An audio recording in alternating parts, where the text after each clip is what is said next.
जगानी निंदा केली, अपमान केला, तुकोबराई रस्त्याने निघाले तर लोक म्हणायचे याडा तुक्या चालला बघा. कोल्हाटी कोल्हाटी सोहम शब्दे बोलती. किती सोपं सांगितलं. प्रत्येकाला भक्ती सोप्या शब्दामध्ये नेऊन पोहोचवली. आणि याचं कारण असं आहे की अंतःकरणामध्ये कळवळा होता. समाजाचं कल्याण व्हावं, जगाच्या कल्याणा संतांच्या विभूती या न्यायानी देह कष्टविती परोपकारे. आणि म्हणून संत श्रेष्ठ एकनाथ महाराजांचा हा अभंग भगवंताकडं अत्यंत सुंदर स्वरूपाचं, उदात्त स्वरूपाचं मागणं मागणार आहे. मागणं कसं मागावं याचा आदर्श वस्तुपाठ देणारा सुद्धा आहे. कारण मागणं मागायला आम्हाला शिकवावं नाही लागत, आमची यादी तयार असते. संतांचं मागणं हे आमच्यापेक्षा वेगळं होतं. ज्ञानोबांचं मागणं वेगळं होतं, तुकोबांचं मागणं वेगळं होतं. समर्थ रामदास स्वामी, तुकोबांना समकालीन असलेले संत, मागणं वेगळं आहे. उदात्त मागणं जगाच्या पाठीवर संतांनी इतकं कुणीच नाही मागितलं. मागणारे तेवढ्या ताकदीचे होते आणि देणारे तेवढ्याच ताकदीचे होते. आज उपांत्य दिवसाची सेवा आहे म्हणून मागणीपर अभंग आहे. भगवंताकडं प्रसाद मागण्याचं हे कीर्तन, मागणी करण्याचं हे कीर्तन. नाथ बाबा आमच्या समोर वस्तुपाठ ठेवतात. देवाकडं काय मागायचं, कसं मागायचं, कशा पद्धतीचं मागणं मागायचं. माऊली म्हणते जे खळांची व्यंकटी सांडो, इतकं दिव्य मागणं. ज्या हृदयामध्ये विश्वाचा अर्थ सामावले, विश्वाचे अर्थ माझ्या मनी प्रकाशले, अवघेची झाले देह ब्रह्म, असं सांगणारी ज्ञानोबा माऊली. जगाचं दुःख स्वीकारलं. रस्त्याने जाणाऱ्या या लेकराच्या झोळीमध्ये कुणीतरी भिक्षा घालावी, कुणीतरी खसकन झोळी ओढून घ्यावी, पीठ खाली सांडावं, रेघोट्या ओढाव्यात पिठात, भरलेलं पीठ सांडता भरता येऊ नये म्हणून सांडलेलं पीठ. आणि अशा अवस्थेत जगानी संन्याशाची पोरं म्हणून विटंबना करावी, हिनवणी करावी. काय पाप केलं होतं? जगानी निंदा केली, अपमान केला, तुकोबराई रस्त्याने निघाले तर लोक म्हणायचे याडा तुक्या चालला बघा. नाथबाबांची कमी नाही निंदा झाली.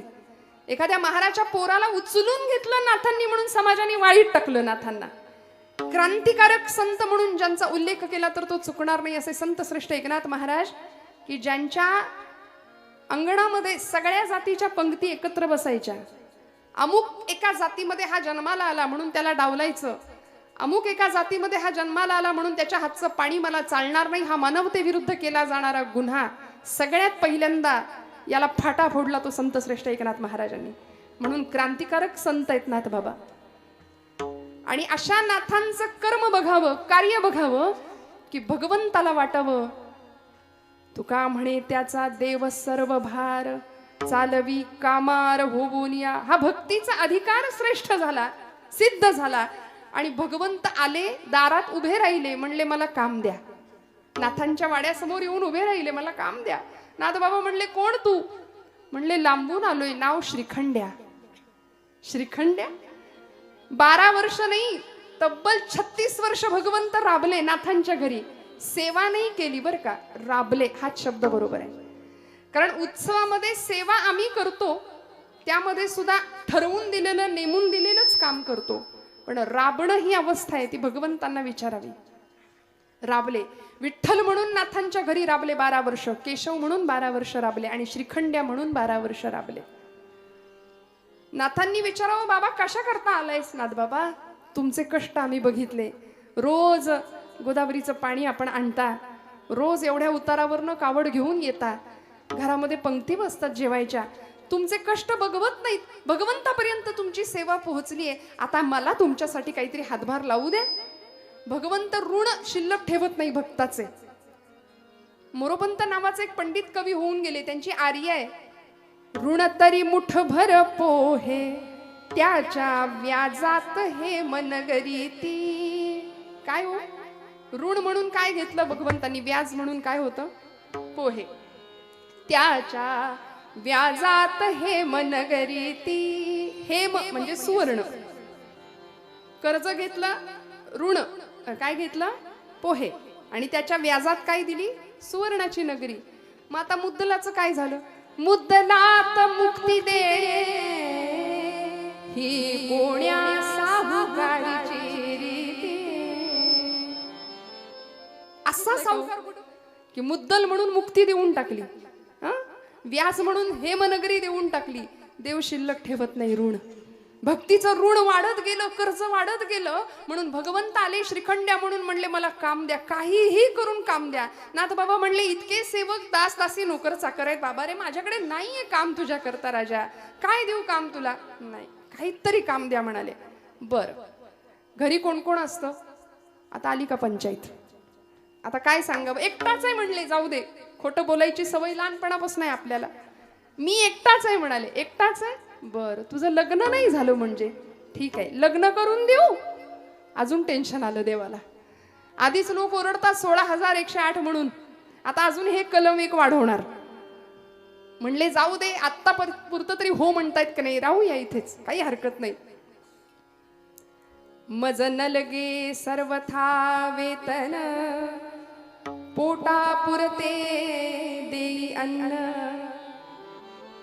मला काही नको म्हणाले, वस्त्रे द्यावी जीर्ण शीर्ण, काही नको, तुमची जुनी झालेली कपडे मला वापरायला द्या, पोटभर मिळेल एवढं जेवण द्या, मला काही नको नाथा, काही नको, मला फक्त काम करू द्या. राहिले, नुसते राहिले नाही, राबले. द्वारकेची मूर्त एकनाथा घरी, पाणी वाहे हरी कावडीने, श्रीखंड्या चंदन उगाळून करी, वस्त्र गंगा तिरी दूत असे. सगळी सेवा केली भगवंतांनी, नाथांची सगळी. राबले अक्षरशः. आवडीने कावडीने प्रभूने सदनात वाहिले पाणी, एकच काय वदावे पडल्या कार्यात वाहिले पाणी. प्रत्येक काम केलं नाथांच्या घरी. गिरिजामाईंच्या सुद्धा सेवेत, स्वयंपाकघरात प्रत्येक सेवेत हजर, सगळं काम करावं, सगळं काम. स्वतःच्याच पूजेकरता स्वतः चंदन उगळून द्यावं, स्वतःच्याच पूजेकरता स्वतः फुलं आणून द्यावीत. नाथांच्या भोजनाची वेळ झाली की पाट पाणी घ्यावं, ताट घ्यावं, वाढावं. नाथांचं भोजन झालं की उष्टी खरकटी उचलावीत. नाथांची विश्रांतीची वेळ झाली की अंथरूण घालून द्यावं. नाथ झोपले की त्यांचे पाय चेपावेत. 12 वर्षात नाथांनी श्रीखंड्याला कधी झोपलेलं पाहिलं नाही, कधीच नाही. अखंड सेवा, अखंड सेवा, अहोरात्र. आणि ज्यावेळी नाथांना कळालं की माझ्या घरी राबणारा दुसरा तिसरा कुणी नाही, श्रीखंड्या म्हणून राबणारा अखंड नायक द्वारकेचा राणा गोपाल कृष्ण माझ्या घरी राबतोय, कळालं तेव्हा लोटांगण घेतलं. म्हणले भगवंता तडफडून मेलो असतो तर बरं झालं असतं. इतकी सेवा केली, माझी उष्टी खरकटी काढली, उष्टावळ्या उचवल्या, माझे पाय सुद्धा चिपून दिले भगवंता, त्यापेक्षा तडफडून मेलो असतो तर बरं झालं असतं म्हणले देवा. भगवंतांनी नाथांना उठवलं आणि कडकडून आलिंगन दिलं, कडकडून. आणि म्हणले नाथा मागा काहीतरी, आता काय हवंय तुम्हाला. नाथ महाराज म्हणले नको देवा, काही नको, काहीही मागत नाही, त्याला खरं भक्ती प्रेम म्हणतात बरं का. तुमची माझी यादी तयार असते. मगाशी मी म्हटलं ना 10 रुपयाची नोट आम्ही दानपेटीत टाकतो. परवा मावशी म्हणले यंदा पोरीचं जुळू द्या. 10 रुपये नेटपॅक तरी येतो का तेवढ्यात. इतकी यादी असते. घेशी देवा देशी ऐसा असे उदार नामदेव महाराज म्हणतात ना, तू तो उदारांचा राणा, तो द्यायलाच बसलाय हो, पण घेणारा माणूस कसा आहे, तो कुठल्या अपेक्षेने आलोय हे न कळण्या इतका तो काही वेडा नाही. चीटी के पाव में घुंगरू बजे वो भी नाद श्री रघुनाथ सुने, इतकं त्याचं आमच्याकडे लक्ष आहे. आम्हाला वाटतं त्याला काही कळतंय, पण म्हणून म्हटलं महाराज म्हणाले हेची दान देगा देवा तुझा विसर न व्हावा. आम्ही म्हणतो हेची दान देगा देवा आणि लाखभर रुपये पगार व्हावा, जमल्यास इन्कम टॅक्स बुडवता यावा, त्यातूनही सही सलामत सुटलो तरच गुण गाई ना आवडी. माऊली म्हणते विश्वात्मक भगवंताकडे जे खळांची व्यंकटी सांडू, या सत्कर्मी रती वाढू, भूता परस्परे पडो मैत्र जीवांचे. इतकं उदात्त मागणं. समर्थ म्हणाले कल्याण करी रामराया जनहित विवरी. सगळ्यांनी मागितलं बरं का, सगळ्यांनी मागितलं, पण संतांचं मागणं आणि तुमचं आमचं मागणं वेगळं आहे. पहिली गोष्ट संतांना मागावंच लागत नाही, संत मागतात कारण देव म्हणतो मागा मागा मागा, काहीतरी मागा. तिष्ठत उभा आहे पांडुरंग परमात्मा आणि नाथांना सांगतोय काहीतरी मागा नाथा. नाथ बाबा म्हणतायत देवा एकतर मला काही मागायचं नाही, तरी पण तुम्ही माग माग माग म्हणून माग लागलाय, म्हणून मागतो द्या पहिल्या चरणात. देवा माझे मन लागो तुझे चरणी, संसार व्यसनी पडो नेदी, नामस्मरण घडो संत समागम, वावुगाची भ्रम नको देवा. नाथांनी मागणं मागितलं, देवाला म्हणाले, देवा तुला किती वेळा सांगितलं मला काही नको, तरी सुद्धा तुला द्यायचंच आहे, द्यायचंय ना तर एक दे. देवा माझे मन लागो तुझे चरणी, तुझ्या चरणावर माझं मन स्थिर राहू दे. कारण ते मन स्थिर नाहीये हे निश्चित आहे. मन चंचल आहे, सगळ्यांनी सांगितली प्रमाण, सगळ्यांनी सिद्धांत सांगितले. भगवान गोपाल कृष्ण विभूती युगामध्ये म्हणाले, इंद्रियाणाम मनश्चास्मी, सकल इंद्रियांच्या मध्ये मन नावाचे इंद्रिय ते म्हणजे मी आहे. यापुढे भगवंत विभूती योगात म्हणतात, मासानाम मार्गशीर्षोस्मी, 12 महिन्यांच्या मध्ये मार्गशीर्ष मास म्हणजे मी, प्राण्यांच्या मध्ये सिंह म्हणजे मी, फुलांमध्ये गुलाब पुष्प म्हणजे मी. आणि एवढंच कशाला अर्जुना, पांडवानाम धनंजय, 5 पांडवांच्या मध्ये तू म्हणजे मी. भगवंतांची भगवद्गीता असा अर्जुन आमच्यासारखं नव्हतं ऐकत. आम्ही कसं कीर्तनात एखादी डुलकी लागली तरी काही हरकत नाही. काही माणसं फार हुशार असतात, अशी जागा हेरून बसतात. इथं तसं नाही बरं. आम्ही इथलं तिथं कधीच सांगत नाही. देवर्षी नारदांची गादी आहे. नारदांचा स्वभाव काय आहे, इकडचं तिकडं तिकडचं इकडं असे आहे की नाही. पुराणामध्ये त्यांच्या कथा आपण ऐकतो, तसं आम्ही इथल्या गोष्टी तिकडे साताऱ्याकडे जाऊन सांगू फार तर, इथलं इथं नाही. त्यामुळे इथे मस्त फ्रेश चेहऱ्याची माणसं आहेत, रिलॅक्स बसा बरं का, काही टेन्शन नाही. प्रपंचातल्या सगळ्या बरं का, आजी मावशी आत्या सगळ्या महिला वर्ग आमचा इकडेच फार व्याप असतात तो, आहे की नाही. आमच्या वर्गाला फार टेन्शन असतं सगळ्यांचं. बघा ना, रांधावाडा उष्टी काढा, सगळं आलं गेलं बघा, घरातलं बघा, बाहेरचं बघा, सगळं करावं लागतं की नाही. म्हणून मी तुमच्या वर्गाला मुद्दाम सांगते, सगळं सोडा, 2 तास फक्त आपल्याकरता आतमध्ये बघायचं आपण आपल्या. तुकोबरायांनी केला ना, तुका म्हणे होय मनाशी संवाद आपुलाची वाद आपणासी. आत्मशोधाची धडपड होती महाराजांची. तो आपलाच आपला शोध घेता येतोय का याचा विचार करूया. आणि सगळ्या विवंचना, घरामध्ये सासू आहे, सासरा आहे, दीर आहे, भाऊज आहे, नणंद आहे, सगळे त्याच सगळ्या गोष्टी परत कीर्तनात ऐकायची फार इच्छा असते काहींना. इथं सासू आली पाहिजे, सून आली पाहिजे, पण इथे मला तसं काही जमत नाही बरं का. त्यामुळे माझ्याकडून अपेक्षाही तशी करू नका. खूप लक्ष देऊन कीर्तन ऐका. प्रपंचातल्या सगळ्या गोष्टी प्रपंचातच ठेवा. प्रपंच फार आवडीनं करतो आम्ही, परमार्थ जमला तर सवडीने करतो. त्यामुळे वास्तविक झालं पाहिजे उलट.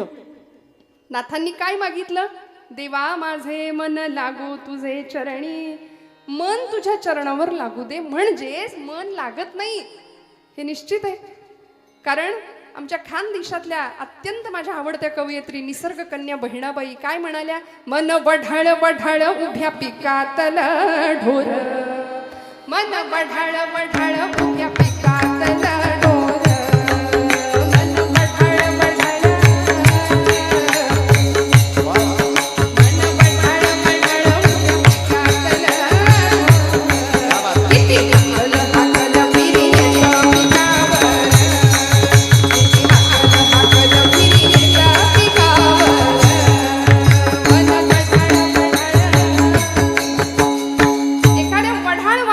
जनावराची उपमा दिली. कुणाला? आपण सगळे जागेपणी ऐका. गात जागा गात जागा प्रेम मागा. अत्यंत मन चंचल आहे. वढाळ वासराची उपमा दिली, जनावराची उपमा दिली. भगवंतांनी सांगितलं मन म्हणजे मी आहे. बघा काय गंमत आहे. भगवंत काय म्हणाले, इंद्रियाणाम मनश्चास्मी, मन म्हणजे मी आहे. अर्जुनानी भगवंतांकडे असं बघितलं, म्हणाले देवा, तो काही झोपेत ऐकत नव्हता. तो म्हणाला, काय म्हणालास कृष्णा सख्या, मन म्हणजे तू? हो, मन म्हणजे मी. नक्की? नक्की मन म्हणजे मी. बघा कन्फर्म? हो कन्फर्म, मन म्हणजे मी. लॉक कर दू? असतं का नाही, कौन बनेगा करोडपती. हा, लॉक कर दो, मन म्हणजे मी. बरं, अर्जुनाने आता प्रश्न विचारला, देवा मन म्हणजे तू असशील तर अथकेन प्रयुक्तोयम पापंचरति पुरुषः अनिच्छन्नपि वार्ष्णेय बलादेव नियोजितः. अथ केन प्रयुक्तोयम पापंचरति पुरुषः. अथ केन, का माणूस पाप का करतो. थोडक्यात माणूस पाप कर्माला प्रवृत्त का होतो जर मन म्हणजे तू असशील तर देवा. आणि तू असं म्हणतोस ना, सर्व धर्मान परित्यज्य मामेकम शरणम व्रज, तर मनुष्य पाप का करतो. आणि पाप शरीर करत नाही. अनिच्छन्नपि, इच्छा नसताना सुद्धा समाजामध्ये आज मानगुड धरून केल्यासारखं पाप केलं जातं. आणि पाप शरीर नाही करत, पाप मन करतं आधी आणि मग शरीराकडून क्रिया घडते. मग आता देवा माझा प्रश्न असा आहे, या सगळ्या पापाची जबाबदारी, या पापाचं उत्तरदायित्व तू घ्यायला तयार आहेस का? तेव्हा भगवंतांनी काय करावं? आता तर काय बोललेत आधी, मन म्हणजे मी. अर्जुन म्हणाला मन म्हणजे तू आहेस, तर पापाची जबाबदारी तू घेशील का? माणसं पाप करतात. देवानी हात वर केले, म्हटले हे बघ अर्जुना, तुझ्या त्या पापाशी माझा संबंध नाही आणि पुण्याशी नाही. काम एष क्रोध एष रजोगुण समुद्भवा महाशनो महापाप्मा विध्येन मिह वैरिणम रजस्तवश्च मनसो द्वंश दोषा उदारतो. जे मन रजतमांच्या आहारी गेले, कामक्रोधादी विकारांच्या आहारी गेले, ते मन म्हणजे मी नाही. ते मन म्हणजे मी नाही. मग अत्यंतिक शुद्धता पावित्र्य ज्या ठिकाणी आहे ते मन म्हणजे मी आहे. अर्जुन तरीही ऐकेना, 4 डिग्र्या लावल्या या मनापुढे. चंचलम ही मनः कृष्ण प्रमाथी बलवदृढं तस्याहं निग्रहं मन्ये वायोरिव सुदुष्करं. चंचलम ही मनः कृष्ण प्रमाथी बलवदृढं 4 डिग्र्या लावल्या. मन कसं आहे? हे मन चंचल मोठे मोठे,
सगळं खरं बाबा, तुझं सगळं म्हणणं बरोबर आहे. मन चंचल आहे, हट्टी आहे, उन्मत्त आहे, ऐकत नाही.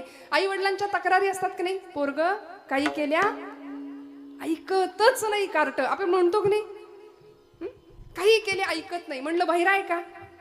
ऐकत नाही म्हणजे बहिरा आहे असं नाही. सगळं सांगितलेलं ऐकतो, पण बाळ्या उठ, बाजारातनं दूध घेऊन ये, कोथिंबीर घेऊन ये. नाही जात, जा. हे म्हणजे ऐकत नाही, हो की नाही? हा, उठ, वेड पिक्चर लागलाय टीव्हीवर, लगेच बघायला उठेल. हे कसं ऐकेल? या मनाचं असंच आहे, या मनाचं असंच आहे. म्हणून या मनाला माऊली म्हणते, या मनाचे एकनिके जे देखली या ठाया सोके, मग अनुभव सुखची कौतुके दावी. या मनाच्या ठिकाणी भगवंताचं अधिष्ठान असावं आणि ते मन कुठे धाव घ्यावं? आता कोठे धावे मन, तुझे चरण देखलिया, भाग गेला क्षीण गेला, अवघा झाला आनंद. मना तेथे धाव घेई, मना तेथे धाव घेई, मना तेथे धाव घेई, मना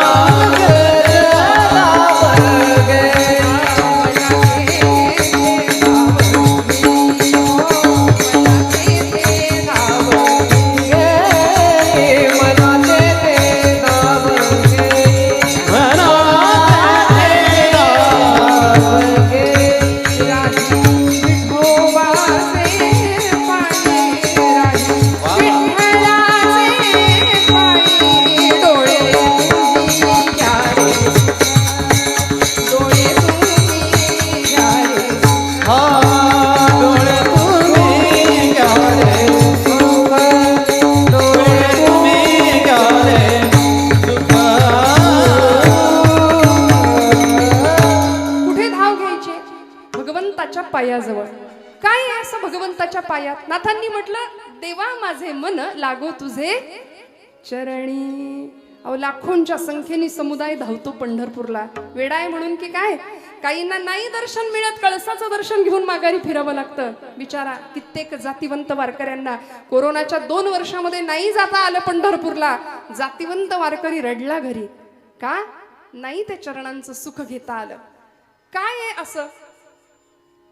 साजिरे गोजिरे समचरणी उभे, साजिरे गोजिरे समचरणी उभे. काय आहे तिथे? भक्ताची या लोभे विटेवरी विटेवरी विटेवरी सुखाचे जे सुख चंद्रभागे तटे, सुखाचे जे सुख चंद्रभागे तटे. कुंडलिका पावे उभे ठाके, उभे ठाके, उभे ठाके. सुखाचे जे सुख चंद्रभागे तटी, सुखाचे ते सुख चंद्रभागे तटी. कुंडलिका पावे उभे ठाके, उभे ठाके, उभे ठाके. सुखाचे ते सुख चंद्रभागे तटी, सुखाचे ते सुख चंद्रभागे. काय आहे पंढरपुरामध्ये? भगवंत उभाय 28 युगांपासून तिष्ठत भक्तासाठी. त्या चरणांचं सुख महाराज म्हणाले, देवा तुझ्या चरणांचं सुख किती आहे ते तुला सुद्धा नाही माहिती. कमोदिनी काय जाणे परिमळ भ्रमर सकळा भोगीतासे. कमोदिनी कमळाला माहिती असतं का? भ्रमर सगळं उपभोग घेतोय, मकरंद सेवन करतोय, पराग सेवन करतोय, पण कमळाला माहिती नाही. तसं महाराज म्हणतात, तुझ्या नामामध्ये तुझ्या चरणामध्ये किती सुख आहे ते तुलाच नाही माहिती. म्हणून नाथबाबा म्हणतात, देवा माझे मन लागो तुझे चरणी. आणि आता जे माझं मन संसारामध्ये अडकलंय, संसार व्यसनी पडून दे. संसाराचं काय लागलंय? नाथबाबा म्हणतात व्यसन. आम्ही संसारामध्ये व्यसन आणतो, किंबहुना व्यसन हाच संसार मानतो. लक्षात घ्या, नाथांनी संसाराला व्यसन म्हटलं. बघा, संतांचं महात्म्य हेच आहे. हा जन्माला आल्यापासून जो मागे लागलाय, पुनरपि जननम पुनरपि मरणम पुनरपि जननी जठरे शयनम इह संसारे खलु दुस्तारे कृपया पारे पायी मुरारे भज गोविंदम. आचार्यांनी सांगितली की नाही ही रचना संसाराची? अखंड संसरती इति संसारः, संसाराची व्याख्या जो अखंड. अरिस्टॉटल नावाचा तत्ववेत्ता म्हणाला, change is the only constant thing. या जगामध्ये सगळ्यात स्थिर जर काय असेल ना तर बदल. काय गंमत आहे बघा, खूप लक्ष देऊ नाही का? परिवर्तन हा जगाचा नियम आहे. संसार अखंड फिरतोय, आजचं उद्या नाही, उद्याचं परवा नाही, श्वास नवीन आहे प्रत्येक वेळी. संसारामध्ये सगळं बाहेरून आणावं लागतं. चहा संपला आणा, साखर संपली आणा, सगळं. उठल्यापासून माणूस अखंड धडपडतोय. कशा करता?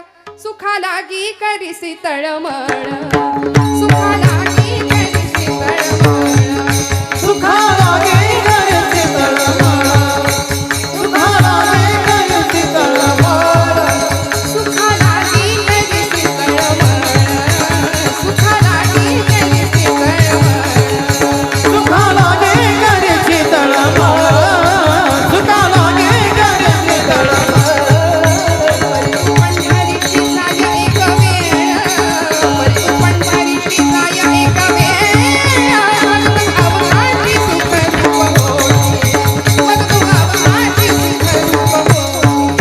हरे तू पंढरीची जाय एक वेळ, हरे तू पंढरीची जाय अवघाची सुख रूप होती, मग तू अवघाची सुख रूप होती. जन्मोजन्मीचे दुःख विसरशी, मग तू अवघाची सुख रूप होशी.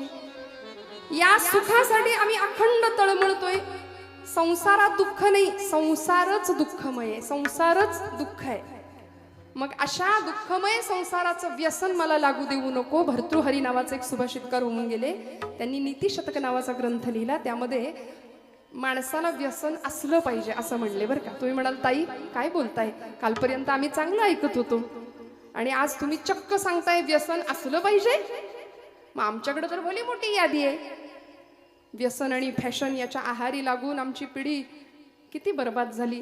मी कशाला सांगायला हवं. घरं बर्बाद झाली, घराचे 2 तुकडे झाले. विधभर जमिनीच्या बांधाच्या तुकड्यासाठी सख्या भावाचा खून करणारी माणसं आज आम्ही समाजात पाहतोय.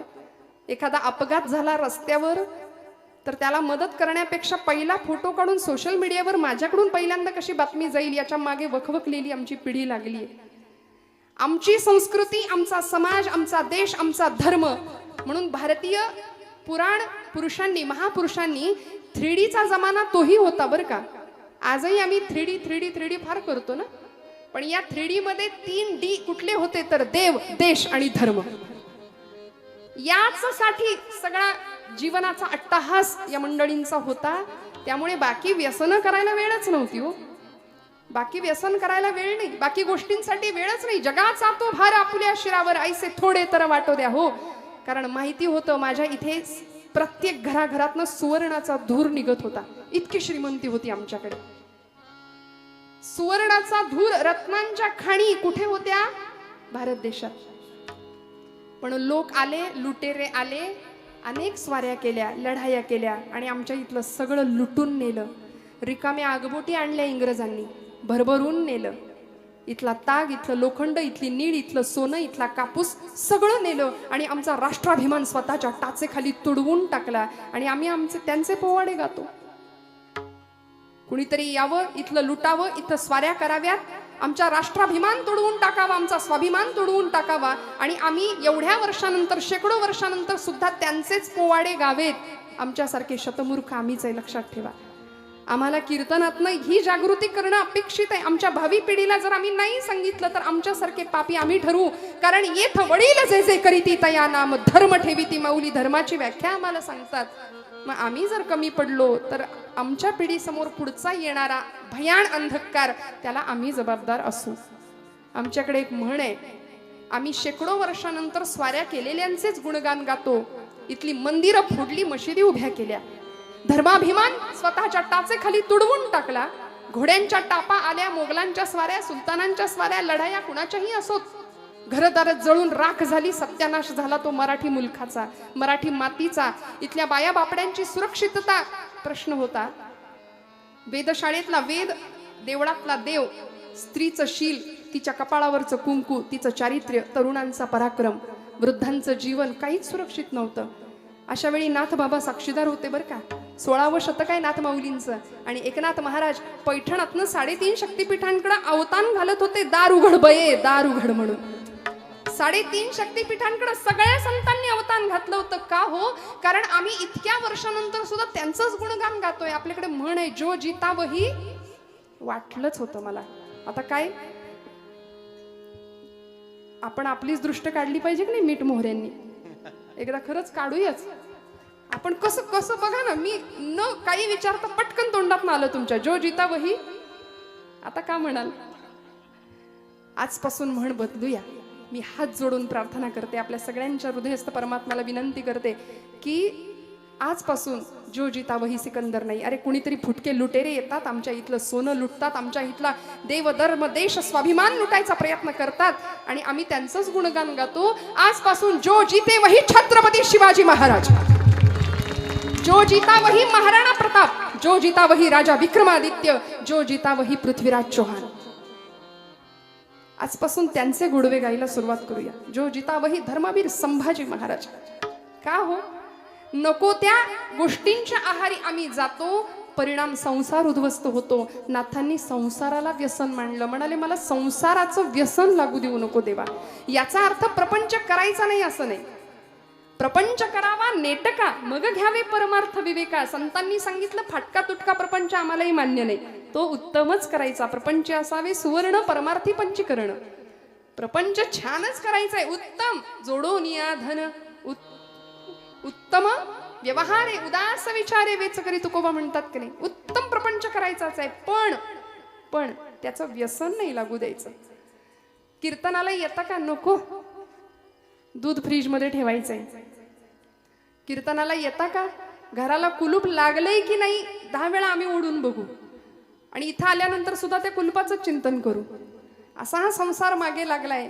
नको म्हणले, आज मूडच नाही, उठलेलं बसवत नाही, बसलेलं उठवत नाही.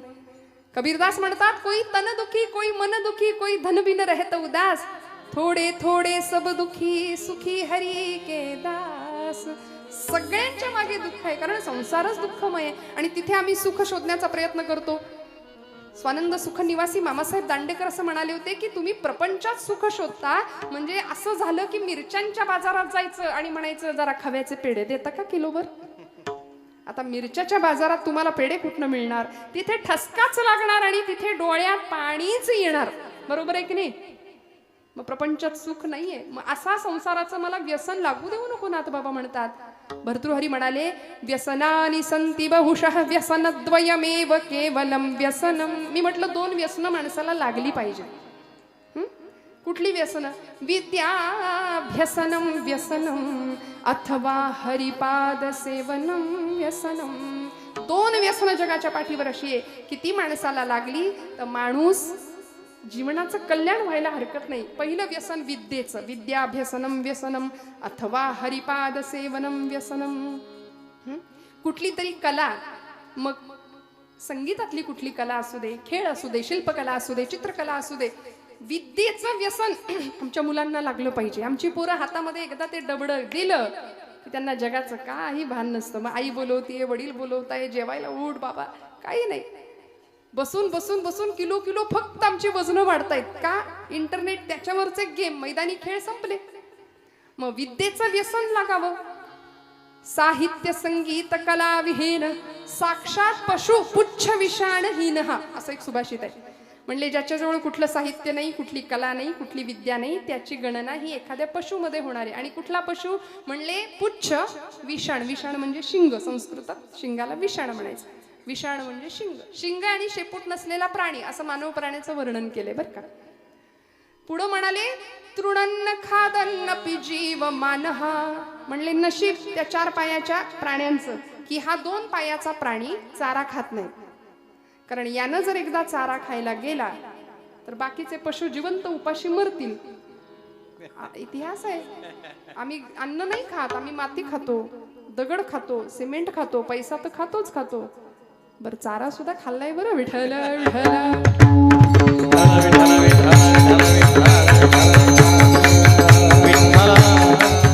इतिहास आहे आमचा. त्यामुळे मनुष्य नावाचा प्राणी असा आहे म्हणून कुठली तरी विद्या असणं गरजेचं आहे. विद्या नावाची कुणी पोरगी नाही बरं. विद्या नाम व्यसनम, विद्येचं व्यसन. आणि दुसरं अथवा हरिपाद सेवनम व्यसनम, भगवंताचे पद चरण पाय, त्याचं व्यसन आम्हाला लागावं. म्हणून नाथबाबा म्हणतात, संसार व्यसनी पडो नेदी. नको देवा संसाराचं व्यसन. मग कसं राहायचं म्हणाले, ऐसे असावे संसारे जवबरी प्राचीनाचे दोरे, पोरी घरचार मांडिला खेळ मोडून टाकेला.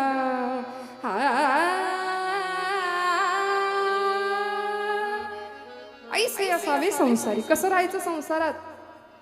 जवबरी नाथांचं भागवतातली ओवी आहे बरं. जवबरी प्राचीनाची दोरी, पोरी घरचार मांडीला खेळ मोडोनी टाकीला. लहान मुली खेळतात का नाही भातुकलीचा खेळ? आता पूर्वी खेळायच्या, आता कुठलो? आता कपाळाला टिकली लाव म्हणून ओरडावं लागतं तिच्या मागे. आमचं काम आहे की नाही हो सांगणं. माता भगिनी आहात ना जागे आपण? हो म्हणा, जागे आहात ना आपण सगळ्या? हा. घरातली मुलगी जर आमची टिकली लावत नसेल कपाळाला तर आमचं काम आहे की नाही? हिंदू धर्मात जन्माला आलीस, कपाळाला टिकली लाव छानपैकी, केस मोकळे सोडू नकोस, अंगभर कपडे घाल, हे सांगणं काम आहे की नाही आमचं? म्हणून मगाशी म्हटलं, येथ वडील जे जे करी ते या नाम धर्म ठेवीती. आणि जर आम्ही चुकलो तर लव जिहादी असे टपून बसलेत बरं आमच्या आजूबाजूला. कधी आमच्या लेकी बाळी ओढून पळवून घेऊन जातील आमचं आम्हाला कळायचं नाही. कितीतरी किस्से, कितीतरी गोष्टी आमच्या आजूबाजूला घडल्या, आमच्या दारापर्यंत येतील तेव्हा आम्ही डोळे उघडू का? म्हणून संतांनी आम्हाला सावध केलं, प्रत्येक वेळी सावध केलं.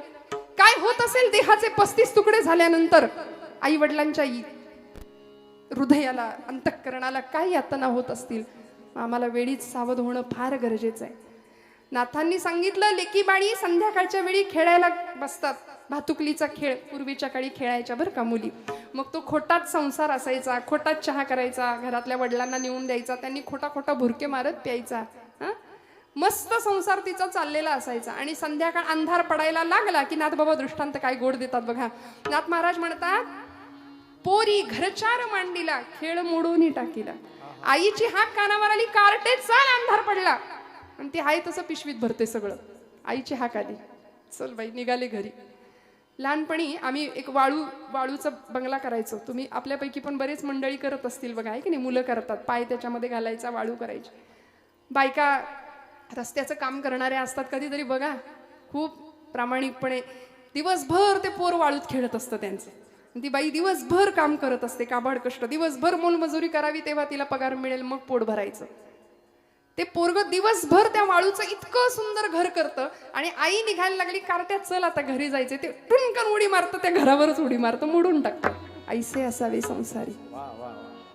नाथबाबा म्हणाले, त्याचा निरोप आला ना की आहे तसं सोडून जायची शक्यता नाही, इच्छाशक्ती पाहिजे, आहे तसं सोडून जायची तयारी पाहिजे. नाहीतर आम्ही म्हणतो नको नको नको देवा, आत्ताच येऊ नको, नातवंड होऊ दे जरा, नातवंडाचं तोंड बघते मग ने. परमार्थ, अध्यात्म, कीर्तन हे सगळं खूप लांब आहे आमच्या दृष्टीने. आणि तो नातू येतो, तो म्हणतो, आई आजी अजून पण ना तू इथंच. बघा, कळलं तर मराठी भाषा आहे. मग ती म्हणते, असू दे बाई, पण तू वंडाला बघून जाते. ते पण तू पण म्हणतो, अजून पण तू इथंच. विठ्ठल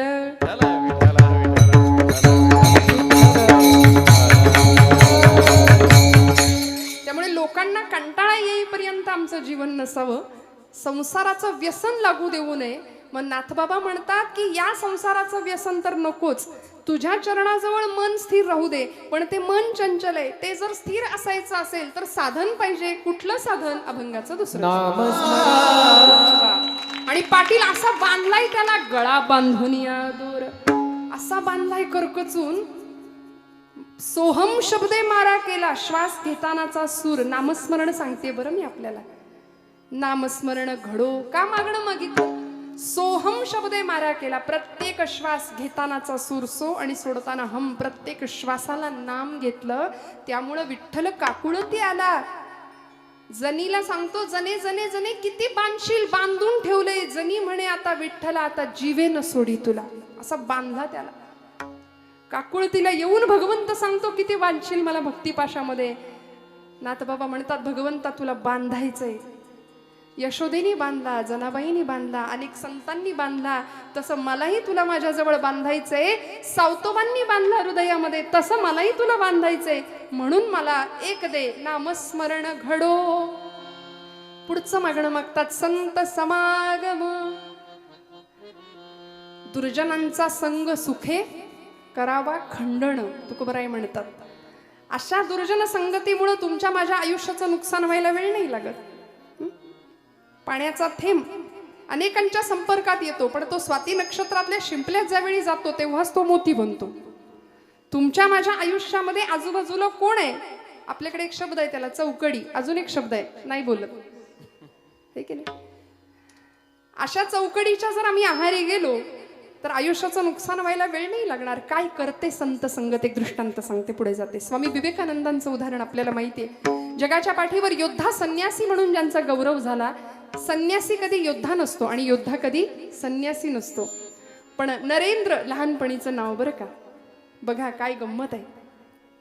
हा नरेंद्र लहानपणापासून मोठा व्हावा, उत्तम संगत लाभावी.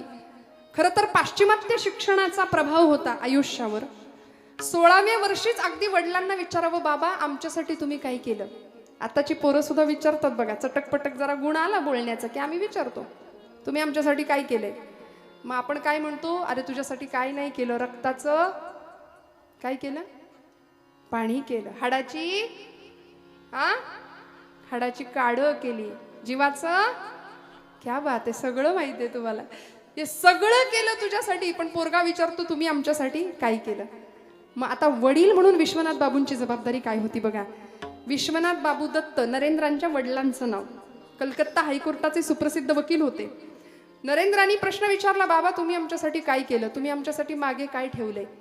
त्यावेळी नरेंद्रांना विश्वनाथ बाबू सांगतात, नरेंद्रा घरामध्ये आपला कपाटाचा मोठा आरसा आहे की नाही, त्या आरशासमोर जाऊन उभा राहा, तुला उत्तर मिळेल तुझ्या प्रश्नाचं. आणि खरेच नरेंद्रनाथ कपाटासमोर जाऊन उभे राहिले, आरशासमोर स्वतःचं प्रतिबिंब आरशामध्ये पाहिलं आणि टचकन डोळ्यात पाणी आलं. उत्तर मिळालं. बाबांनी माझ्यासाठी काय ठेवलंय, आईवडिलांनी माझ्यासाठी काय ठेवलंय. उत्तर मिळालं की खरंच एवढा सशक्त बलदंड देह, एवढी देखणी शरीरयष्टी, काम करण्याची बुद्धिमत्ता, इच्छाशक्ती, स्वतःच्या कर्तृत्व शक्तीवर, बुद्धिमत्तेवर पूर्ण विश्वास, या पलीकडे आईवडिलांनी काय ठेवायचं असतं मागे. मला सांगा तुम्ही. आम्ही इतके झिजतो, आम्हाला जे मिळालं नाही ते आमच्या पोरांना मिळालं पाहिजे. आम्हाला नाही बाईक मिळाली, आमच्या पोराला त्याला काडीची अक्कल नसताना 10वी 12वी त्याला मोटरसायकल मिळते, त्याला काडीची अक्कल नसताना अगदी ऐन वयामध्ये त्याला मोबाईल मिळतो, आणि आम्ही कौतुकाने म्हणतो माझं 1.5 वर्षाचं पोरग काय मोबाईल हँडल करतं, मला सुद्धा त्यातलं फंक्शन कळत नाही, एवढं छान. हे कौतुक नाहीये. योग्य वयात जर आम्ही त्यांना नाही शिकवलं ना, योग्य वयात, माझ्या नेहमी आवडीचं वाक्य बऱ्याचदा मी बोलते की आम्ही मुलांच्या हातामध्ये योग्य वेळी योग्य वयात जर भगवद्गीता नाही दिली तर उद्या कोर्टात जाऊन गीतेवर हात ठेवण्याची पाळी त्याच्यावर आल्याशिवाय राहणार नाही. भगवद्गीता योग्य वेळी हातात द्या, तिकडे हात ठेवण्याची पाळी नाही येणार. आमचे आदर्श प्रचंड वेगळे आहेत बरं. आत्ता जुन्या पिढीचे आदर्श वेगळे होते. मी जर इथं बसलेल्या बुजुर्ग माणसांना, जुन्या माणसांना विचारलं ना की तुम्हाला कोण आवडायचं, आमच्या पिढीला विचारलं ना, ए तुला कोण आवडतं, ते पटकन कुठल्या तरी हिरोचं नाव सांगतं. आहे की नाही.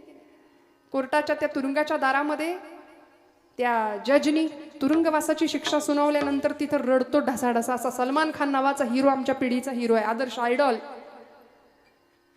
आणि आमच्या जुन्या मंडळींना विचारलं की तुमचे आदर्श कोण होते, तर जेलमध्ये, कोर्टामध्ये जजनी तुरुंगवास नाही, फाशीची शिक्षा सुनावल्यानंतर सुद्धा फाशीच्या तख्तावर चढून दोराचं चुंबन घेणारा 22 वर्षाचा एक क्रांतिकारक, ज्याची आई तुरुंगाच्या बाहेर भिंतीला हात लावून रडते की मला एकच पुत्र मिळाला. लोक विचारतात का रडताय आई साहेब, का रडता मातोश्री.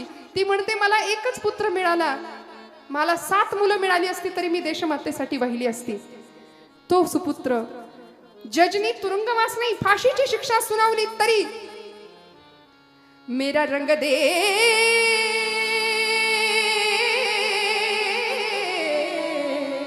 मेरा रंग दे बसंती चोला, माए रंग दे, मेरा रंग दे बसंती चोला, माए रंग दे, मेरा रंग दे, मेरा रंग दे, रंग दे, रंग दे बसंती चोला, माए रंग दे, मेरा रंग दे, मेरा रंग दे, मेरा रंग दे, मेरा रंग दे, मेरा रंग दे,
संगत, संत संगत मिळाली, सज्जनांची संगत मिळाली. भगतसिंग, राजगुरू, सुखदेव, अनंत कान्हेरे. वंदे मातरम हा त्यांचा महामंत्र होता. भगवद्गीता हातावर घेऊन फासावर गेली ही मंडळी.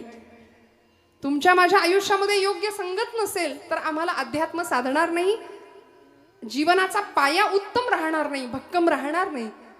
मी स्वामी विवेकानंदांची गोष्ट आपल्याला सांगत होते. दृष्टांतातून दृष्टांताकडे गेले पुढे. नरेंद्र, ज्यावेळी रामकृष्ण परमहंस त्यांच्या गुरुजींचं नाव, रामकृष्ण परमहंसांनी नरेंद्राला सांगितलं होतं, नरेंद्रा कलकत्त्याजवळ पवहारी नावाचे एक साधू राहतात, त्यांच्याकडे जा, त्यांची भेट घे, साधूंचा आश्रय, साधूंचा संग मिळावा, जा, कधीतरी जा. पण स्वामीजींना वेळ नाही मिळाला, कारण ते परदेशामध्ये गेले. शिकागोची धर्मपरिषद जिंकली. 11 सप्टेंबर 1893 जागतिक कीर्तीचा इतिहास घडवणारा तो दिवस आम्ही विसरतो बरं का या तारखा, नको ते तारखा लक्षात ठेवतो, नको ते दिवस लक्षात ठेवतो. 14 फेब्रुवारीला महापूर येतो आमच्याकडे प्रेमाचा, असं उतू जातं त्या दिवशी इतकं. मदर डे, फादर डे, रोज आई वडिलांचे स्मरण अंतःकरणात ठेवायला काय बिघडतो? कशासाठी वेगळे दिवस पाहिजेत? आणि अशा संतांचं दर्शन घ्यायला स्वामीजींनी पाठवलं बरं का नरेंद्रांना. नरेंद्र गेले, शिकागोची धर्मपरिषद जिंकली, ट्रेनच्या ट्रेन भरून तिकडं व्याख्यानाला माणसं असायची. त्यांच्या जागतिक कीर्तीचा असा महापुरुष विभूती महत्व होतं. पुन्हा भारतात आले. लोकांनी विचारलं होतं की तुम्ही भारत माता सोडून गेलात, तिथला झगमगाट पाहिलात, तिथला ऐशोआराम अनुभवलात, आता कसं वाटतंय आपल्या गरीब भारत देशात आल्यानंतर? सगळं लुटून नेलं होतं ना इंग्रजांनी, गरीब कंगाल देश करून सोडला होता. स्वामीजी म्हणले, मी इथून जाण्यापूर्वी मला भारत देश प्रिय होता, इथे आल्यानंतर इथल्या धुळीचा कण कण मला स्वर्गासमान आहे, इथल्या धुळीचा कण कण मला स्वर्गापेक्षा श्रेष्ठ आहे. इतकं प्रेम देशमातेवर करावं. आणि या नरेंद्रांना आठवलं एक दिवस की खरंच आपल्या गुरुजींनी आपल्याला सांगितलं होतं की कलकत्त्याला एका साधूंच्या आश्रमात जायचंय. ते गेले, वेळ काढून गेले. पवहारी बाबा असं त्यांचं नाव होतं. पवन हाच ज्यांचा आहार होता. संतांचं वर्णन आहे हे. उत्तम सेवन शीतल कंठासी पुष्ट कांती तैसी दिसेवरी, असं संतांचं वर्णन आहे. अमृताचे पान संतांचे भोजन करीती कीर्तन सर्व काळ.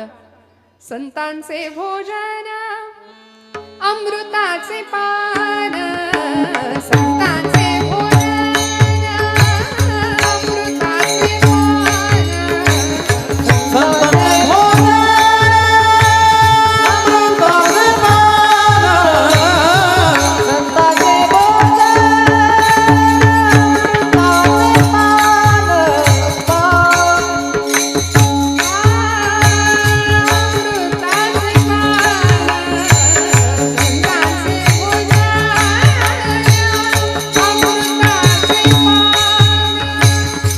अमृताचे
साधूच्या आश्रमामध्ये स्वामी विवेकानंद गेले आणि कळालं की आता बाबा तिथं नाहीयेत.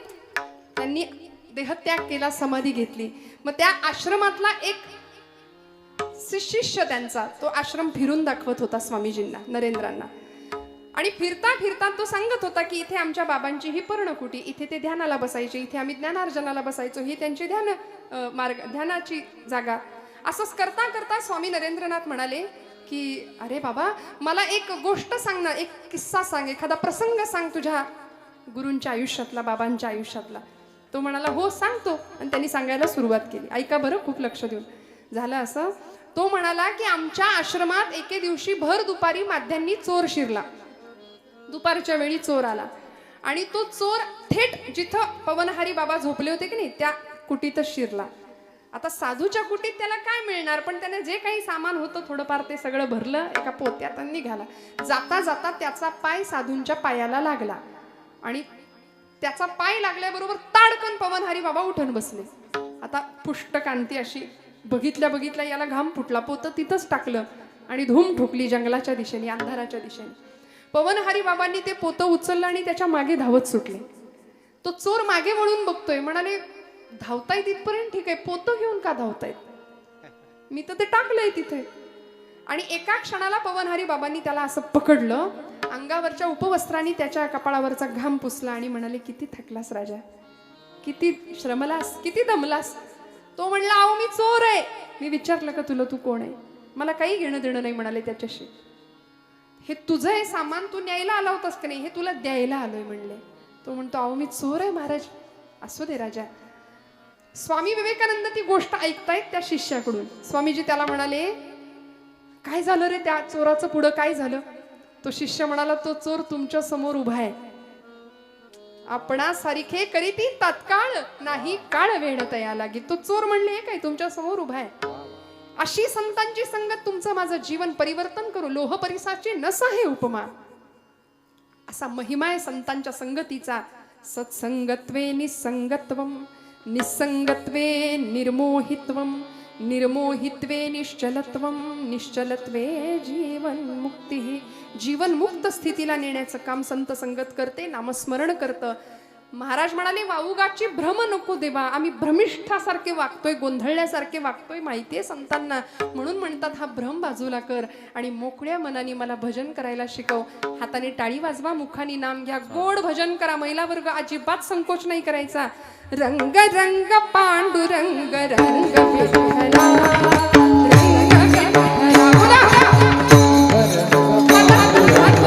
बोला स्मरण करा.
भजन केलं? हात वर करताय अगदी प्रामाणिकपणे महिला वर्ग. नाहीतर 11:30 वाजले तरी अजून विठोबा रखुमाई नाही. आणि पुंडलिक वरधारी विठ्ठल श्री ज्ञानदेव तुकाराम पंढरीनाथ महाराज की आम्ही सगळं म्हणायचं, तुम्ही नुसतं हे असं असं नाही बरं का. भगवंताला लबाड भक्ती सुद्धा कळते. नाथांचं मागणं असं उदात्त आहे आणि आम्हाला सुद्धा वस्तुपाठ दाखवणार आहे बरं का. काय मागायचं? नामस्मरण मागितलं, संतसंग मागितला, भ्रम नको. कारण हे जगच भासमान आहे. ब्रह्म सत्यं जगन मिथ्या जीवो ब्रह्मैव नापरः आचार्य शंकराचार्य म्हणतात. त्यामुळे या मायाधीन असलेल्या जगामध्ये मला सावध ठेव, जाग ठेव. मंथोनी नवनीता तैसे घ्यानंतावा या व्यर्थ कथा सांडी मार्ग. माऊली म्हणते की नाही, नामा परते तत्व नाही रे अन्यथा वाया आणि पंथा जाशी झणी. त्यामुळे नाम सर्वश्रेष्ठ आहे आणि ते नाम नाथ बाबा मागतायत. जसं दुधामध्ये तूप आहे का? दुधात लोणी आहे का? आहे का? जागे आहेत का आपण सगळे? दुधामध्ये लोणी आहे का? आहे? नाही आहे. बर, ते दिसतं का? ते दिसण्याकरता प्रोसेस आहे की नाही. ते विरजण लावण्यापासून जितकं चांगलं ताक आम्ही घुसळू तेवढं चांगलं लोणी वर येईल. जसा दुधामध्ये लोणी तसा देही चक्रपाणी. आचार्य प्रल्हाद केशवात्र्यांचं भजन आहे. देह देवाचे मंदिर आता आत्मा परमेश्वर. देह देवाचे मंदिर जशी उसात हो साखर तसा देहात हो ईश्वर. सगळं नाही म्हणत बरं. तुका सांगे मूढ जना देव देही का पाहना. अनेकांना वाटतं तुकोबरायांचा अभंग आहे की काय. आचार्य प्रल्हाद केशव आत्र्यांचं ते पद आहे. ते म्हणाले जसं दुधामध्ये लोणी तसा देही चक्रपाणी. दुधातलं लोणी आहे पण दिसत नाही, मग ते करता मंथन करावं लागेल, म्हणजे घुसळावं लागेल. आणि मी नेहमी म्हणते फिजिक्सचा म्हणजे भौतिकशास्त्राचा नियम आहे की ज्यावेळी आपण एनर्जी सेंट्रलाइज करतो, ऊर्जा ज्यावेळी सघन केली जाते, सगळा वारा एकत्र आणला पवन ऊर्जेच्या माध्यमातून, त्यावेळी वीज निर्माण झाली. सगळं पाणी एकत्र केलं त्यावेळी वीज निर्माण झाली. तसं ऊर्जा एकत्र केली की ती जास्त कार्यशक्ती देते, जास्त पॉवर देते. तसं भगवंतांनी आम्हाला प्रचंड मोठी ऊर्जा शक्ती देऊन पाठवले. ती झोपली आहे सध्या. तिला जर जाग करायचं असेल तर भजनाशिवाय पर्याय नाही. म्हणून नामस्मरण संत भगवंताकडे मागतात की माझ्याकडून नाम करून घे भगवंता, हाची माझा नेम सिद्धी नेई आणि हे सगळं तूच करून घे. आम्ही ध्यानाला बसतो, लोक म्हणतात काय ध्यान बसले. असं आमचं ध्यान, हातामध्ये जपमाळ, समोर टीव्हीवर आई कुठं काय करते, ती अरुंधती आली की रामकृष्ण हरी रामकृष्ण हरी राम, आणि संजना आली की रामकृष्ण हरी रामकृष्ण हरी रामकृष्ण हरी. असा आमचा अध्यात्म, असा आमचा जप. जेणे विठ्ठल मात्रा घ्यावी तेणे पथ्य सांभाळावी. गळ्यात माळ असली पाहिजे, पण माळेला मणी किती असतात हो? नक्की का? तेवढ्या खोड्या काहींकडे असतात. कोरोनाच्या काळात संयम नाही राहिला. डॉक्टरांनी सांगितलं माळा काढा. नाही, डॉक्टर नाही सांगत, डॉक्टर म्हणले खाल्लं तरी चालेल, लोकांनी माळा काढल्या. अशी अवस्था आहे. त्यामुळे गळा माळ शोभे आत्मरूप शांती, भक्तिभाव दोन्ही धरू टाळ हाती. असं अध्यात्म तुमच्या माझ्याकडून घडावं ही अपेक्षा आहे नाथांची. म्हणून मस्त भजन करा आता. विठोबा रखुमाई,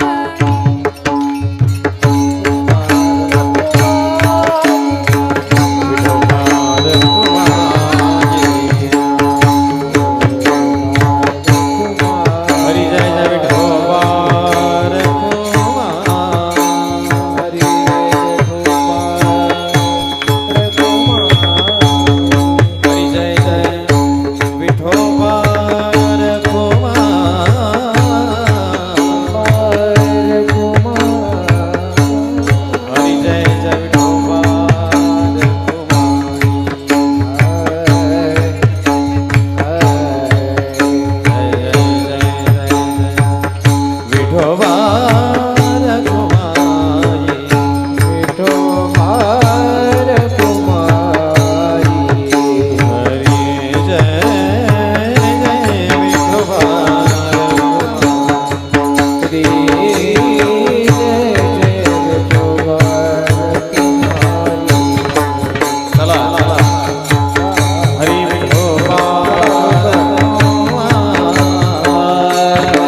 संसार व्यसनी पडो नेदी, नामस्मरण घडो संत समागम, वाहुगाची भ्रम नको देवा, पायी तीर्थयात्रा मुखी राम नाम, हाची माझा नेम सिद्धी नेई, मुखी राम नाम किंवा मुखी हरिनाम दोन्ही अर्थाने.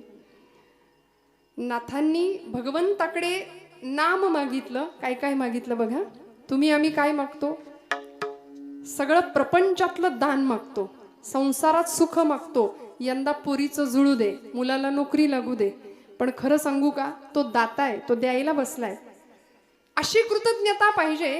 जे वांछिले ते तू दिले, कल्पद्रुमा हे आदिमा हे अंतिमा, या मातीचे आकाश तू, शिशिरात या मधुमास तू, देशी मृता तू अमृता, पुरुषोत्तमा हे आदिमा हे अंतिमा.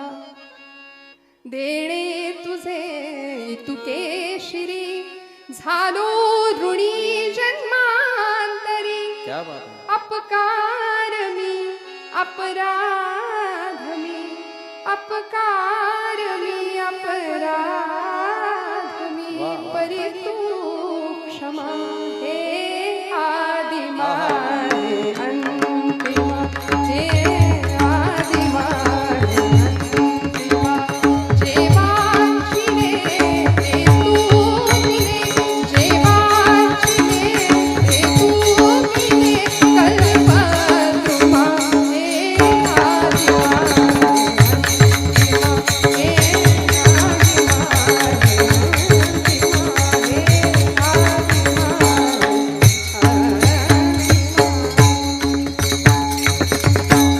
द्यायला तो बसलाय. मागायचं काय हे तुमच्या माझ्या हातात आहे. भरताला मागता आलं असतं की नाही? अहो, मागायच्या आधीच मिळालं होतं. मिळालं होतं की नाही? मला सांगा, मर्यादा पुरुषोत्तम प्रभू रामचंद्रांना दुसऱ्या दिवशी राज्याभिषेक होणार होता, गादीवर बसायचं होतं. आईच्या वचनासाठी वडिलांना त्याग करावा लागला. सांगितलं, रामा तुला जावं लागणार आहे वनवासाला. सुखदुःखे समे कृत्वा लाभालाभो जया जयो. या परिस्थितीमध्ये कुठलीही वेळ आली तरी, ज्याला मराठीमध्ये स्टेबल म्हणतात, असं बोललं की लवकर कळतं. काही परिणाम नाही होऊ दिला, काही नाही, काही नाही. आमचं कसं, जरा कुठे खुट्ट झालं की आमचा पारा असा लगेच चढतो. प्रपंचामध्ये या एका विकारावर आम्हाला विजय मिळवता आला ना तर आम्ही सुखी होऊन जाऊ. प्रचंड राग, पण सगळं स्वीकारलं की नाही. असा पुत्र प्रभू रामचंद्र सगळं स्वीकारलं आणि निघून गेले. सीतामाई सुद्धा निघून गेल्या. किती मोठा त्याग होता, स्वार्थ त्याग कशाला म्हणायचं. निघून गेल्या. भरताला सगळं मिळालं होतं, बंधू प्रेम असं होतं, पण तरी सुद्धा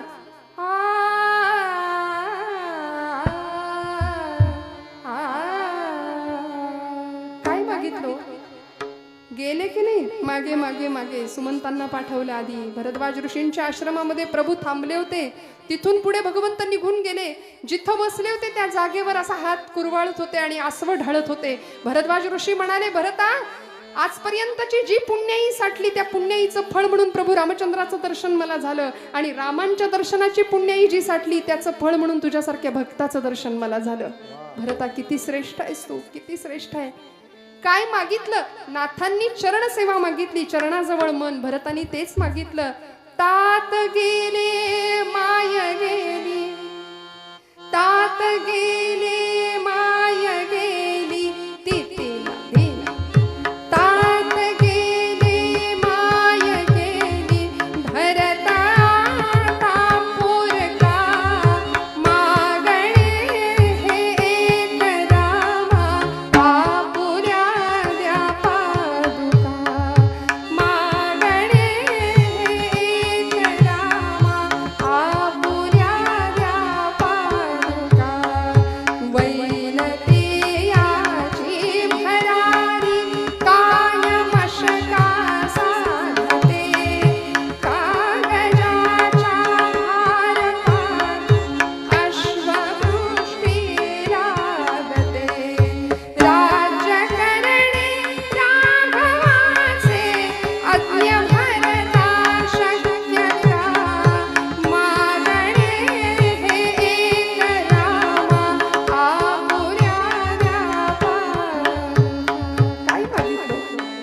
चरण सेवा मागितली, पादुका मागितल्या, आयुष्यभर त्या पादुकांची सेवा केली, स्वतः संन्यस्त वृत्तीने जीवन जगले. जमेल का हो असं आम्हाला? आम्ही मात्र कधी एकदा सगळ्या जगाची भूक काय मला सांगा? सध्या सगळ्या जगाची भूक काय आहे? सत्ता, संपत्ती, ऐशोआराम, आधुनिक सुखाच्या साधनांनी वखवक वखवक वाढवलीये. घरामध्ये सगळं आहे, सगळं घर भरलंय फर्निचरनी, माणसांना बसायला जागा नाही एवढं भरलंय. सगळं सेट आहे, sofa set, dining set, kitchen set. माणूस कायम अपसेट, कायम असमाधान, समाधानच नाही.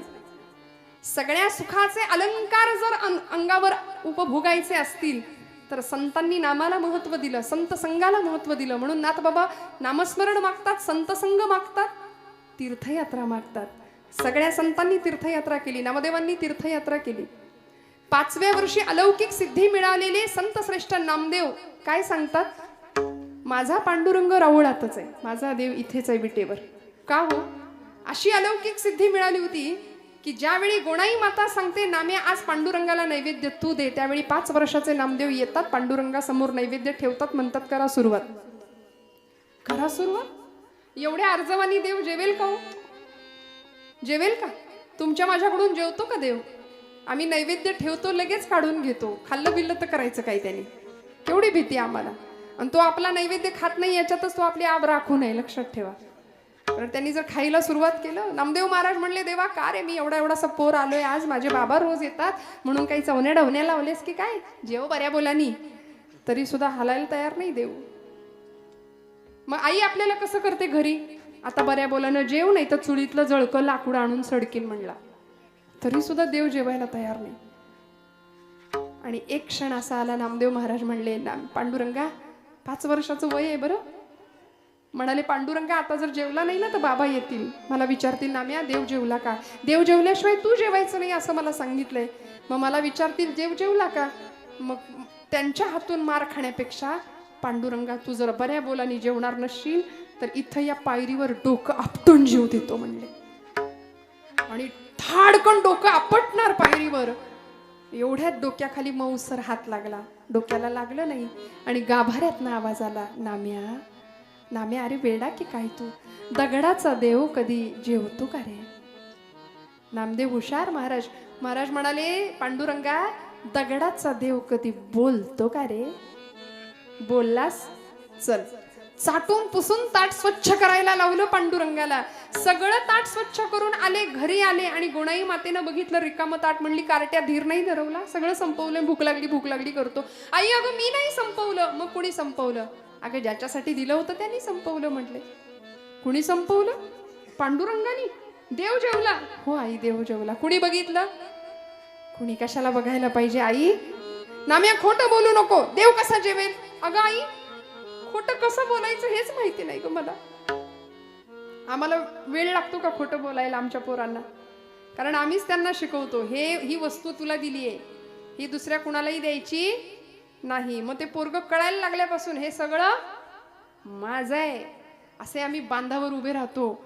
आलेल्या पाहुण्यांना सांगतो ते झाड ते डोंगर दिसतंय का तिथपर्यंत सगळं माझं आहे. ती धरणी माता हसते आपल्यावरती, म्हणते याचा पणजा सुद्धा हेच म्हणायचा, याचा आजा सुद्धा हेच म्हणायचा, हा सुद्धा हेच म्हणतोय. म्हणून भूमीपती नाही भूमिपुत्र असावं आम्ही. लक्ष्मीपती नाही लक्ष्मीपुत्र होण्याच्या प्रयत्नात असावं. भगवंताची कृपा झाल्याशिवाय राहणार नाही. गोणाई माता विचारते नाम्या खरं सांग कोण जेवलं? खरं सांग कोणी बघितलं देव जेवलेला? खोटं बोलायला लागलास? नामदेव महाराज म्हणतात आई आई खोटं कशाला बोलू? या डोळ्यानी मी ग पाहिला, या डोळ्यानी मी ग पाहिला, देव जेवला ग देव जेवला, देव जेवला ग देव जेवला, देव जेवला ग देव जेवला, देव जेवला ग देव जेवला, देव जेवला ग देव जेवला, देव जेवला ग देव जेवला.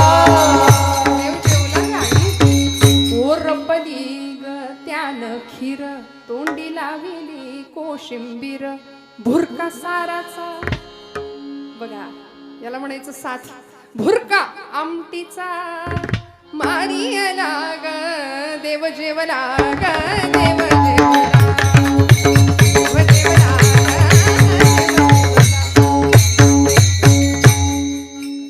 आई देव जेवला म्हणून सांगितलं.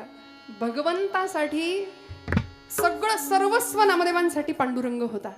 भगवंतांनी सांगितलं, नाम्यानी बोलवलं की येणार, त्याच्याबरोबर खेळणार, त्याच्यासोबत जेवणार, त्याच्या कीर्तनात नाचणार सुद्धा.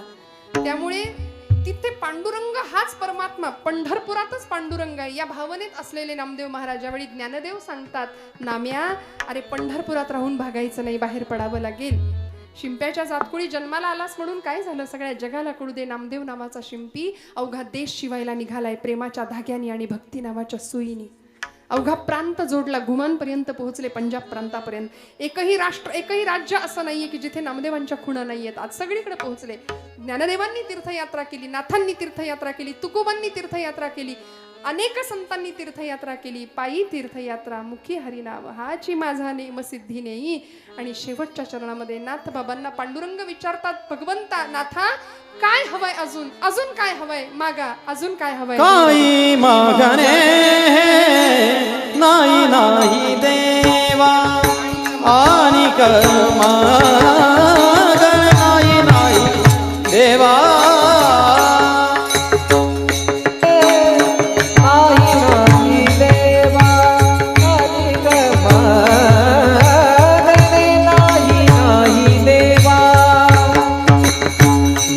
जनार्दनी सेवा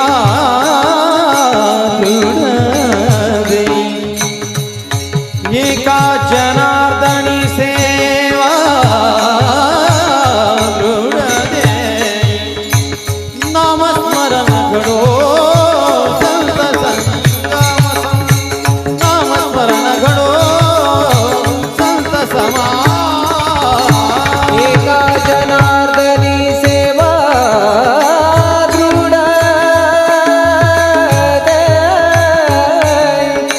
एका